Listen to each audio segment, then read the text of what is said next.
Well, good evening, everyone. Hope you had a good weekend. That's the end of it. It's Sunday the 12th and back to work Monday, maybe for a lot of people. Explorer is going to get out there tomorrow. I just had a big chat with Mark and everything's looking very good. They managed to achieve quite a lot. They were planning to go today, but it rolled over till another day. And yeah, everything's happy. They sorted sales, all the electrical's been upgraded into watertight boxes now, and yeah, a lot of things. They've even replaced the 4 winch handles they lost. But did I bring that up before? 4. That's how many they lost. And I think they bought new buckets as well. Anyway, so that's going to be really cool. They're all looking forward to going. They've been there for a little bit over a week, and that's sort of how long it takes. Godspeed's there, still working on the boat. They're slipping tomorrow. Check out the bottom and bits. They've had some crew issues, but they've now replaced a couple. One of our crew that was getting off this leg has joined them, Emily. So she's on board with the Godspeed guys, and another guy who applied for one of Explorer's emergency position, Bob from America, another ex-vet, 50,000-mile guy. He's flown across to join the crew as well. So they're looking reasonably good. We'll keep our fingers crossed and hope that both Explorer and Godspeed get good weather when they get going. Anyway, that's about all the gossip I've got for the moment. So we'll get straight into the tracker, I reckon, and look at what's going on. The first thing that hits me is that I doubt whether Stern is actually going to Port Elizabeth. It looks like they're heading up, possibly even thinking going back to Cape Town. I'm not sure. They haven't suggested anything yet on what their intentions are, other than the fact they need to go somewhere and haul out. But if I was heading this way up to Port Elizabeth, I'd be going there. And I gave them a weather warning yesterday, just on the basis that there's some very strong northeasterly winds going to set up in the next day or so. So I was suggesting get in quick before that happens. And now that they know that that's coming, they might figure if they keep going in this direction, and I'll show you in a minute when we bring the weather forecast in, they'll hook onto those southeasterlies and the northeasterlies and just rip around the corner back to Cape Town. It might be easier to fix it there. I'm not sure what they're thinking, but certainly for now, they're making just over 7 knots in the wrong direction. So that's what's showing negative 80 nautical miles in the day, but they are heading back up to a refuge somewhere along the coast. So we'll keep an eye on them on that. The weather for now looks really good. No problem at all. So when we come down to Neptune, you can see they were heading down here and they've headed up a bit. They actually got hooked up. I can't wind the weather back much more, but they did dip down into these stronger winds. We warned them about that, and they would have probably had, some pretty solid gusts, 45, maybe 50, have sort of 4 to 5 meter seas, and now they're on the back end of it. It's leaving, so they've got a nice southwesterly there, or a southwesterly wind, and sea state is probably around 4 meters. Let's just have a look. A bit more, maybe 5. So pretty big sea. And that's going to continue, interestingly enough. The seas are going to start building, I think, in size, or the swells, I should say. I'll pull the current up in a minute. But, yeah, they're setting up for a long endurance of southerly, southwesterly winds for quite some time. And that's where you get the huge rolling Southern Ocean swells. So for now, Neptune's looking pretty good. Now, White Shadow, that's all a bit confusing in some ways, because as you may remember from last night, they were going up high, and when this blow came across, it's still moving out of the way now. They were likely to impact with that. So the suggestion was to get down southeast. They went south, and now they're still going south. And it's a funny thing, because you're effectively sailing away from the mark, and it's easy I'm not making any suggestions, but we can see clearly what may have been a better option, because we're seeing the weather and things like that. And at the moment, they're not doing themselves any favor. I would suggest they're heading south, and they might have been better to just ride across this easily on starboard tack and maybe head southeasterly, at least get some easting in the course, because when you're heading south and the run line's going to the east, you're not actually sailing home, you're sailing south. And that could be part of their tactic as well. But who knows? I would have thought they might have come across a bit. So they're still doing 6.6 knots, 71 nautical mile a day, based off the numbers here, and holding pretty high. So there's obviously pretty close to a southerly, just west of south. So pinching to windward as best they can. Okay, so Outlaw, she definitely made a strategic move to go south because you can see here, there's the next waypoint over there. Just wanted to get down there and get going. So now they're on a roll. They're far south. That's as far as you'd want to go. They're currently in still only 43 degrees, 43 and a half, but making 4.5 knots. The breeze is definitely softening. You can see it through here, and I wouldn't say they're going to windward, but it's definitely softening off. Galiana, again, they sent us a message this morning asking if the weather alert was still current. And at that stage, it sort of was, because the center of the low pressure system here, which is sort of squashed around about here somewhere. You can see how the breeze is running around, is sort of heading to the east of northeast at the moment. And so they were headed up over the top of or above 40 degrees south. Now, there was probably a tactic there. And the idea is they probably wanted to be up here, so they've got following breezes. They're on the other side, on the opposite side of the low, so now they've got headwinds. So, they could have kept going for their plan and debate the whole thing, but I just suggested to them that, yes, the weather alert was still current. And as it turned out, this system is now starting to break up, which you'll see in a minute, or decrease in strength. And it's doing what it suggested it would do. It's moving away. So it's missed the majority of the fleet. And so it's had virtually no impact with the leaders other than creating weather, and there's not much wind there. So, but no big storms for them, and everyone sort of missed it. Same too with L'Esprit de Keep. Both Galiana and L'Esprit de Keep, we gave them another update on the weather this morning, just to keep them clear of this in case it didn't do what it suggested to do. And on that, there are three models that we look at, three computer models that we look at, and each is a little bit different. So anyway, all's well that ends well. No one's being impacted heavily by this particular system here.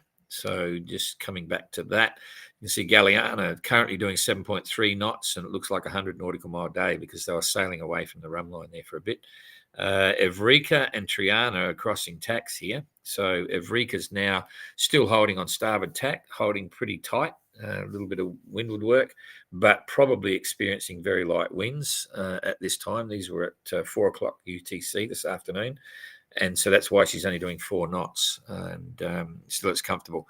Triana, on the other hand, also doing 4.6 knots, and I'd say climbing to windward as well, waiting for this wind to swing completely around the other way and come in from the southwest or the south, and then they'll come across and head towards Auckland again. So for them, they're both doing about the same. Okay. And then we come over to the lead pack, and it's amazing. They're still in a straight line. So translated 8.6 knots, which is pretty cool because it doesn't look as if there's a lot of breeze there on the graphic. Spirit of Helsinki doing 9.2, 136 mile a day. Translated did 118 mile a day. They were really quiet there for a while. And Maiden doing 8.1 knots and 8.1 knots and doing along the lines of 150 miles a day.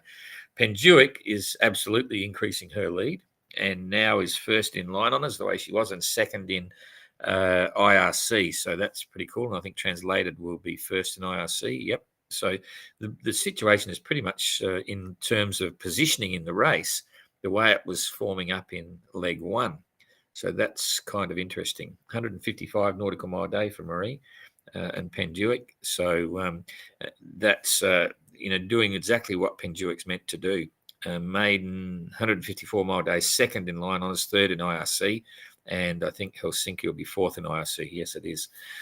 So that's the story there. I'm just going to have a quick look at the currents, see if anyone's getting any big advantage from the current. Or Maiden's going to get a bit here. So is Helsinki. Translated 9. Well, they're not quite on it, And I said to Mark today, I said, Mark, make sure you log the exact positions of these rivers of current, because if you can sit in them, the difference with these, you can see going up there versus targeting it and sitting in this line here is worth 60 miles or something for free. So no one making any big benefits. Maybe Galiana was for a bit. They could have been heading up there, but now they've come down, and it's yet to be seen where they go. Evrika and Triana not doing much there. So that's okay. In terms of cloud cover, they've all got a cloudy day. So no one's going to work out exactly where they are. This is all cloud cover for the leaders. Galiana's getting rain, so they could be catching that. That's what the rain graphic is. Just a bit of cloud here for the others, and yeah, so there's quite a bit of cloud cover there. They will be getting pretty good, pretty solid waves. And now it's a bit confusing because it's a southeasterly. Previously, it was coming from the northwest. So a little bit of a confused sea. And then here's what's going to happen for the future. They're going to get a lot of streaming weather. So I don't want to make it, that's probably too small. I'm just going to now show you what's going to evolve with the weather for the whole fleet in the days ahead. So we'll come up for half a day. You can see it's pretty quickly moving into it's not quite a sou'wester, but near enough to it. So that's the start of the southwester coming here. Now, if I drop that back, I'll come through to 24 hours. So there's near enough to 24 hours ahead. And if we bring this back, you'll see here that that's quite a big area of southwesterlies. And because it's being driven from this high pressure system here, which may stay for a while, the longer this stays here, the bigger the swells are going to become. Okay, so it's not so much the wind strength driving the huge breaking seas, but the consistent southwesterly slowly but surely creates these big lines of swells. And if you watch now as we go forward, nothing's really happening. It's just holding southwesterly, varying in strength. Okay, so this is now the 15th. They've all got good sailing conditions. They're westerlies, so you've got the roaring 40s here and the consistent, regular westerly wind. But you've got a little bit of action down here, and these swells and everything are going to start to build. So this is 3 days ahead, effectively. And in 3 days, the fleet will be, if I pick the middle runners here, 150, about 450, maybe 500. So in 3 days, they're going to be sitting around here, and it'll be absolutely classic Southern Ocean stuff without having big storms. And if we roll this forward even further, just to show you, it's still just holding just typical Southern Ocean westerlies, right? And, that I think you'll start to see at that stage, they'll be down here somewhere. This is on the 8th and the 16th, 18th. They'll be coming through here. It's fantastic Southern Ocean stuff. I hope this forecast holds because that'll get them nearly halfway across the Indian Ocean, which is pretty cool. It's a really good start to get that kick, and it's all holding exactly what it's supposed to do in the roaring 40s. Those that decide to come down here are going to sail a sort of shorter distance. They're sailing the Great Circle route. And to give you an idea on that, I don't know whether I was showing you this before, but when we use the distance toggler, and I'll do it from about there, say right across to here somewhere. Right. Now, if I decrease this is the straightest line to measure between two points. So you can imagine if there was a sphere, like a ball, and I put this point there on the ball and that point there on the ball and ran a bit of cotton between it along the surface of the globe, which would be a straight line that we're looking in 3 dimensions. As soon as you flatten it off like this on a Mercator projection, you get called what's the Great Circle route. So this isn't a curved line at all. That's just the shortest distance between those 2 points. And so you can see that's pretty much the way these waypoints are set up as well. And if you're sailing down here, the difference with that compared to sailing from there, say a straight line along like that, that's actually the distorted route, and you sail longer. And the closer you do your sailing down to down south, the shorter the distance. So you've got less to go. Anyway, it looks like they're going to get quite a few days now of really good, typical Southern Ocean weather, and they'll be into a routine now. They've actually all set it in the boat. They've been out there for about a week. Well, it is a week. They've been out there for a week, so they're into routine. They're enjoying it. No big storms. Just loving it. They'll be experiencing all the things that they've been dreaming of for years. So looking at line honours, Penduic is holding first, and he has done 1,497, near enough to 1,500 miles from the start, and that's about right. If they can maintain that average, 1,500 miles in a week, there's about 6,000 miles left to go. So that's about 4 weeks. So that gives him, it's the 12th today. So this estimated finishing time is pretty correct if they can maintain those averages. They've been running pretty high. So Penduic, you might see here in about the 13th of December. And in fact, then there's a couple of things. If we look at where is it, New Zealand and so on, they'll slow down in here potentially because you get this. The Tasman Sea has pretty much localized weather, and it can be completely different than the Southern Ocean. There's a few influencing factors. You might get cyclones coming down from the north and so on. So there's issues there that'll potentially slow their average down. So they're unlikely to hold 1,500 miles a week rather, all the way to Auckland, but it's not a bad indicator. So I would say, they're probably 15, 16 of December for the first boats coming in. Maiden holding second in line honours. That's interesting. So just by they've sailed 1,392 nautical miles and they've got 5,932 to go. Spirit of Helsinki's got 5,949 to go, so they're third in line honours, and translated there is all just a few miles in it, 5,961 nautical miles to go. But anyway, that's the rankings there. Let's just hit it for IRC and see how things move around. Translated is IRC leader at the moment, and their corrected elapsed time based on their current performance and current IOC handicap rating would see them finish 45 days and 11 hours 37 minutes. So then Penduic would be seen to finish on corrected time at 45 days 21 hours and 37 minutes. So that means technically translated is basically 10 hours ahead of Penduic on handicap ratings. So not a big lead. You might remember Marie saying previously on the first leg down to Cape Town that she had to arrive about 3 days ahead of translated 9 to maintain that IRC lead. So still a long way to go yet, and I think we'll see Penduic perform a little bit better on this Southern Ocean League. That's what she was designed for. Maiden is set up on 46 days and 3 hours, so that's only about 5 hours. What have we got? 3, 4, 5, 6.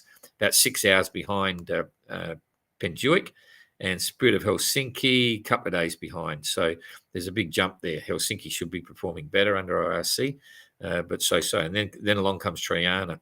She's actually sailing not as fast as she normally does.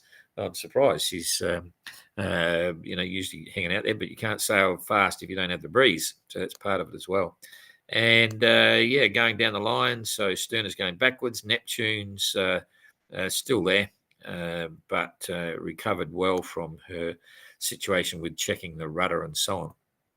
Okay, that's probably enough of the technical side. Get rid of that and get rid of that, and just come back here. I think I pretty much covered everything, but yeah, there's going to be a week, I reckon, of really good Southern Ocean weather, typical weather, albatross, all the rest. So they'll be happy with that. Just have a quick peek here at the comments and see how everything's going. We've got 90 people there. Ooh, that's pretty cool. In South Africa, Maiden is doing well. Keep up the faster Penduic. I agree. There's difference. I didn't get to do the question and answers today. I've got a few questions there that I will answer probably tomorrow. And one of them is to try and describe the difference between the boats. And of course, when those boats were designed, when Maiden was designed, it was designed to be a lightweight flyer, surfing easy and performing much better than their potential IOR rating at the time. So they're not meant to be a handicap boat. They're meant to be a line honours boat and get going. So going to be interesting to watch and see where they end up. But they're all doing well for now. Maiden. Why do you refer to Penduic as a he? That's because he's a muscly boat. He's a brute of a boat, super powerful, and so on. And that's the way I think the family have always referred to it. Certainly, Marie cannot call Penduic 6 a she like you normally do for boats because she believes he is a very powerful boat. So that's what she prefers to call it, and we respect that. We call it a he as well. One of my boats that I've owned, I also used to call that boat a he. It was a 40-ton, 50-foot steel motor sailor that I built in China over 3 years. That's where I met Jane. I stole her for warranty when they launched it. Anyway, that was a long time ago. But I couldn't call that boat a she because it was just a brute of a boat, 360 rollover, 19 millimeter thick pilot house windows, the whole bit. It was done for the Arctic and the Antarctic. It was a fantastic boat. Anyway, so that was a he. So that's why we do that. Hi from South Africa. As a retired cartographer, I applaud your schooling on orthodromic navigation. Orthodromic. Oh, that must be something to do with Mercator projection and so on. I'm not sure what orthodromic is. Anyway, part of the course. I'm glad you're enjoying it. All right, so that's it. We'll look forward to seeing you tomorrow. I'm happy the fleet has got away with their first little puff of breeze there, and it sort of missed most of them, so that's good. And also excited to see probably a whole week of good sailing. That'll get them another 1,500 miles down the track, which is fantastic. So see you tomorrow night. Okay, bye-bye.